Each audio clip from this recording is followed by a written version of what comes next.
Olá pessoal, tudo bem? Hoje a gente vai falar um pouquinho sobre ciclos biogeoquímicos, tá? Essa é a aula 11 de vocês, está na página 5 do volume 3. Então hoje a gente vai iniciar o volume 3 da apostila.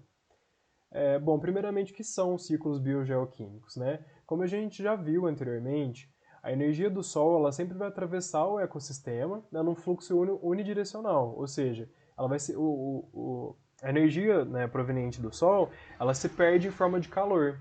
Tá? Agora, outros compostos, outros tipos de moléculas, a gente percebe que isso não acontece. Né? Por exemplo, lá o carbono, o oxigênio, o nitrogênio, o fósforo, o potássio. Todas essas moléculas, todos esses elementos, né, eles vão permanentemente ser reciclados na natureza. Né? Então, eles vão passando do meio para o organismo e vice-versa. Né? Então, por exemplo, o organismo vai consumir esse elemento, depois quando ele morrer, ou quando ele passar por um processo de respiração ou transpiração, ele vai liberar esses elementos para o ambiente novamente. Então esses elementos, né, igual eu falei, o carbono, oxigênio, nitrogênio, fósforo, potássio, entre outros, são elementos que a gente vai utilizar e devolver para o meio. Né? A gente sempre vai estar reciclando esses elementos. Né? Eles nunca são novos, né? Eles sempre são reciclados. E esses movimentos, né, que a gente faz, esse movimento do organismo com o meio ambiente, a gente chama de ciclos biogeoquímicos, né? E o ciclo corresponde ao caminho mais ou menos circular dos elementos. O bio vai corresponder aos seres vivos que estão presentes nesse ciclo. O geo se refere à terra, ao solo, rochas, ar, água e etc., que também está envolvido no ciclo. E o químico corresponde aos elementos químicos que estão nesse ciclo também. O primeiro ciclo que a gente vai ver é o ciclo da água. Esse é o ciclo mais simples que tem, é um ciclo bem fácil. Né? Então a gente sabe que a água é imprescindível para os seres vivos, né? Sem a água a gente não vive, não há vida sem a água. E a água ela existe na natureza sob forma líquida, né? Nos mananciais, rios, lagos, mares, entre as partículas do solo, no lençol freático, subterrâneo e em certas plantas. No estado gasoso ocorre na atmosfera, formando as nuvens, e das nuvens a água se precipita como chuva no estado líquido, neve ou granizo, né, no estado sólido. Então a gente vai ter três transformações, né? A água ela vai passar do estado líquido, sólido e gasoso, né? Três transformações que a água vai sofrer nesses movimentos que ela vai participar do ciclo da água. Então a gente vai ter a condensação, a gente vai ter a precipitação e a evaporação. A condensação vai ser quando quando a nuvem, né, quando está no estado gasoso, ela se condensa formando a água. A precipitação seria o movimento da água descer, né, seria da chuva mesmo em si, e a evaporação seria da água líquida se transformando em gás, né, para se tornar uma nuvem. Então vamos entender como que funciona esse ciclo. Tá? O ciclo da água ele tem duas partes, ele tem um ciclo curto e um ciclo longo. O ciclo curto ele é muito básico, né? Por exemplo, a gente tem aqui o exemplo de um oceano, pode ser um rio, pode ser um lago, né? Qualquer corpo de água, né? Quando esse corpo de água recebe a luz solar, a radiação, ela vai sofrer a evaporação. Evaporação é a transformação da água do estado líquido para o estado gasoso. Né? Então essa água vai evaporar e se transformar aqui num vapor de água atmosférico, que a gente chama de nuvem. Né? Essa nuvem aqui, com o passar do tempo, ela vai se condensar e transformar o vapor a água, né, do estado em vapor em estado líquido. E ela vai fazer com que precipite, né? Então, ou seja, vai chover, lá chuva ou neve no caso, e essa água vai voltar aqui para o oceano, ou voltar para o rio ou para o lago. Né? Então ela evapora, depois ela chove e volta de volta aqui para o rio, para o oceano. Então esse é um ciclo bem curtinho. Agora existe um ciclo mais longo, onde vai envolver outros seres, né, como seres vivos, como animais, plantas, né, existe um ciclo maior. Então como que funciona esse ciclo maior? Aqui acontece praticamente da mesma forma, né? A água ela vai evaporar, ou aqui de pequenos lagos, ou através da transpiração dos animais, ou através da transpiração das plantas, né? E essa água ela vai se tornar, quando ela transpira, ou quando ela evapora aqui, ela vai se tornar um gás, né? Que vai ser o vapor de água atmosférico, que é a nuvem, e essa nuvem vai precipitar, trazendo essa água de volta para a Terra. Né? Então essa água ela pode aqui descer em forma de chuva ou de neve, ela pode também se tornar uma água subterrânea, né? Ou seja, ela vai se infiltrar no solo, né? E essa água ela sempre vai estar no movimento, é um ciclo, né? Os animais vão utilizar essa água, eles vão transpirar e voltar essa água para a atmosfera. Na atmosfera essa água vai condensar e vai chover e voltando para a Terra. Então é um ciclo, né? Onde ela vai evaporar e onde ela vai condensar, precipitar e voltar para a Terra. Tá? Então por isso que a gente chama de ciclo, o ciclo da água, né? Porque ela vai estar sempre num ciclo. A gente sempre está utilizando a mesma água.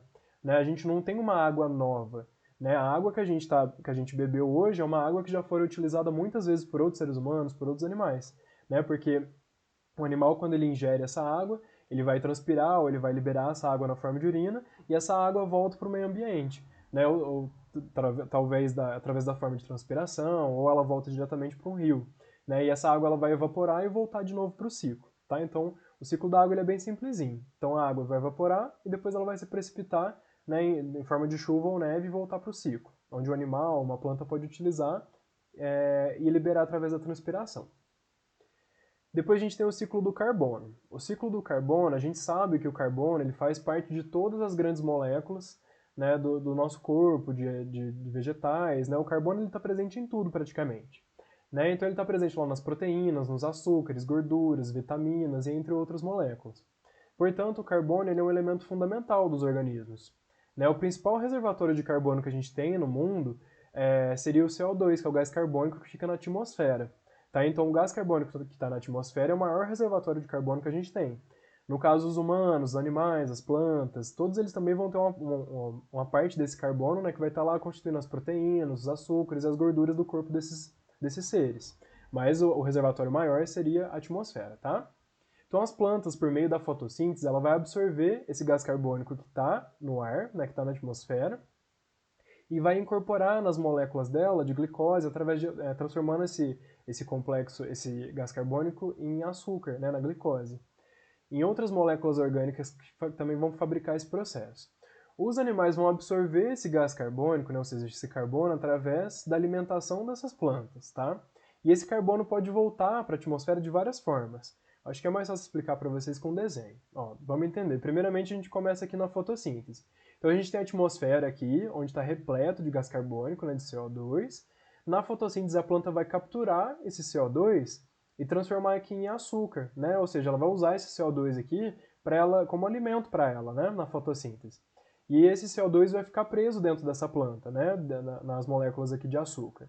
Quando os animais comem essa planta, eles vão adquirir esse carbono que estava na planta. Então esse carbono que estava na planta passa para os animais.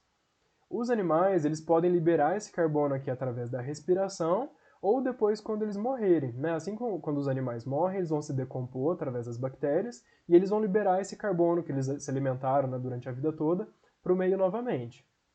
Outra forma também de liberação de gás carbônico seria através das fábricas. Né? As fábricas geralmente usam muito combustão, né, que é a queima de madeira ou de algum outro material, e essa combustão também libera muito gás carbônico para a atmosfera. Então o ciclo também do gás carbônico é bem simples. Né? A gente tem uma quantidade grande de gás carbônico aqui na atmosfera, ele vai passar para os animais através das plantas na fotossíntese.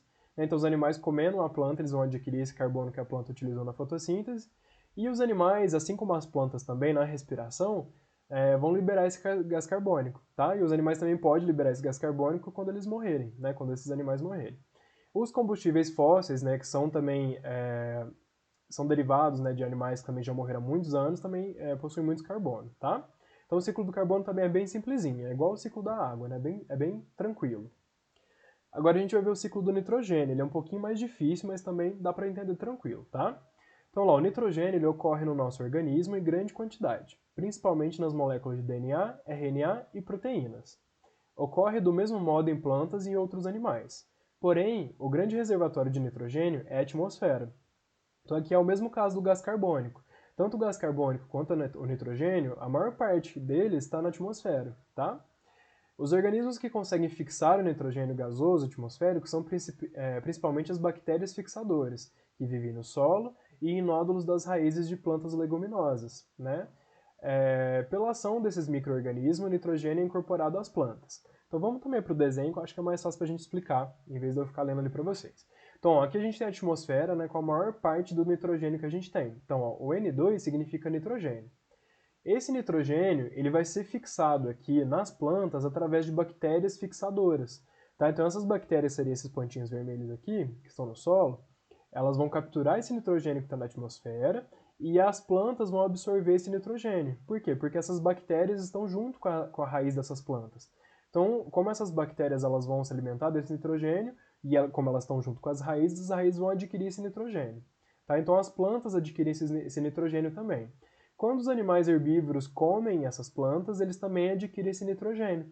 tá? Então, a gente, no caso, adquire o nitrogênio através da alimentação. As plantas adquirem através das raízes aqui, que vão ter a ajuda das bactérias fixadoras. Depois, quando esses animais aqui defecarem, urinarem, ou quando esses animais morrerem, eles vão devolver esse nitrogênio para o solo, tá? Aqui eles vão devolver esse nitrogênio para o solo em forma de amônia, que é o NH3.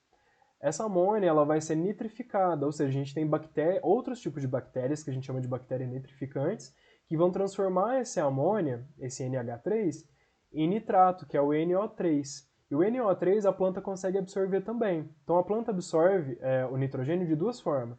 Ela absorve aqui com a ajuda das bactérias fixadoras e ela absorve aqui com a ajuda das bactérias nitrificantes, tá? Então ela absorve de duas formas. E depois a gente tem outras bactérias que chamam bactérias desnitrificantes, que vão transformar esse NO3, que é o nitrato, em nitrogênio novamente, para ele voltar aqui para a atmosfera, tá? Então o nitrogênio ele começa aqui na atmosfera, ele é absorvido aqui pelas plantas com a ajuda das bactérias fixadoras, das bactérias nitrificantes. Os animais vão adquirir esse nitrogênio através da alimentação, né, alimentando dessas plantas, e depois esse nitrogênio volta para a atmosfera com a ajuda de bactérias desnitrificantes, né, que vão pegar, por exemplo, aqui o animal aqui que morreu, né, ele vai se decompor, esse nitrogênio que estava no corpo dele vai passar para o solo. E essas bactérias aqui vão converter esse nitrogênio que vai estar na forma de amônia e voltar aqui para o solo, aliás, para o céu, né, para a atmosfera. Então o ciclo do nitrogênio também é tranquilo. O que vocês têm que entender é que as plantas elas têm um grande papel, né, tanto aqui no ciclo do nitrogênio, quanto no ciclo do gás carbônico, e também ela tem um papel importante aqui no ciclo da água, né, porque na água ela também absorve a água, ela também evapora essa água através da transpiração. Então as plantas e os animais estão envolvidos em todos esses ciclos. Tá? Então é importante vocês saberem que esses ciclos eles são importantes para manter esses elementos no nosso ambiente. Tá? Então esses elementos eles são únicos, né? Eles não são, a gente não consegue produzir mais esses elementos, né? Então a gente sempre vai reciclar esses elementos. Então ele sempre vai estar na atmosfera, depois uma planta vai utilizar, a gente vai adquirir através da alimentação e depois a gente devolve isso para a atmosfera, né? Então é por isso que é um ciclo. Bom, então a gente viu sobre o ciclo da água, o ciclo do gás carbônico e o ciclo do nitrogênio. Se vocês tiverem alguma dúvida, vocês podem mandar no WhatsApp. Eu tenho uma informação importante também que eu vou mandar para vocês lá através do sistema Etapa, lá do sistema Estude Fácil. Eu vou colocar 5 questões para vocês lá das últimas aulas que a gente viu. Então vão ser questões sobre ecologia e sobre a composição química da célula também, que a gente já viu, que foi acho que do primeiro apostilo, se eu não me engano. Eu vou colocar lá esses exercícios, são 5 exercícios, eles valem pontos, tá? Então, a partir de hoje, né, a partir dessa aula, vocês já podem fazer esses exercícios e lá mesmo esse exercício já é corrigido, lá vocês já vão ver a nota de vocês, tá? Então, não deixem de fazer. Esses exercícios vocês podem fazer com consulta ao material de vocês, podem consultar a apostila. Tudo que tá lá é o que a gente já estudou, tá? Então, até a próxima aula. Se tiver alguma dúvida, pode mandar lá pra mim, tá bom? Tchau, tchau, pessoal!